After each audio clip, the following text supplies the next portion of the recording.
বিশেষজ্ঞ আছে, ও বলছে 2 মাস লাগবে, মানে তার যে পাকাগুলো আবার নতুন করে আসে, তাহলে তাহলে সে আবার তার আগের মতো আকাশে উঠতে পারবে। কিন্তু তাকে ছেড়ে দিয়েছি, তারপরে সে উঠতে পারে না। এর মূল কারণ হচ্ছে এই যে এই জায়গায় এখানে তার পাকার মধ্যে অনেকগুলো নেই, হয়তো তাকে কেউ আঘাত করেছে, সেই জন্য সে উঠতে পারে না। তারপর আমি এই বিষয়টা জানতাম না।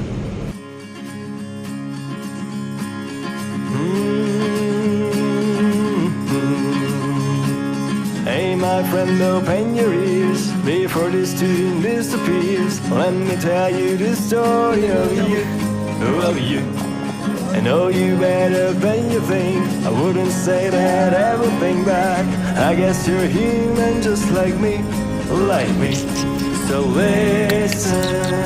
হ্যালো বন্ধুরা, আসসালামু আলাইকুম। রাস্তা দিয়ে যাচ্ছিলাম, হঠাৎ করে একটা কবুতর পেয়ে গেলাম। ये क्या कबूतर है ना?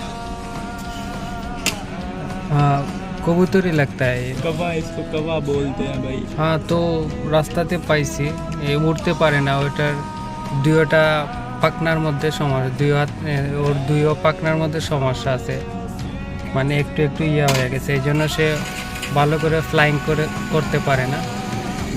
ও একটা কবুতর বিশেষজ্ঞ আছে, ও বলছে 2 মাস লাগবে, মানে তার যে পাকাগুলো আবার নতুন করে আসে, তাহলে সে আবার তার আগের মতো আকাশে উঠতে পারবে। এটা কিন্তু আমি আগে জানতাম না, তা আমি ভাবছিলাম এটাকে একটু ফ্রাই করে খাবার জন্য, বাট এটাকে কি করবো এখন।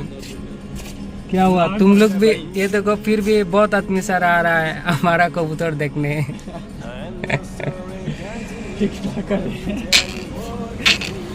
এটা साइरा दिलो কিন্তু যায় না, বুঝছো নি? এই দেখো, এই সেলফি भी खींच रहा है, देखो।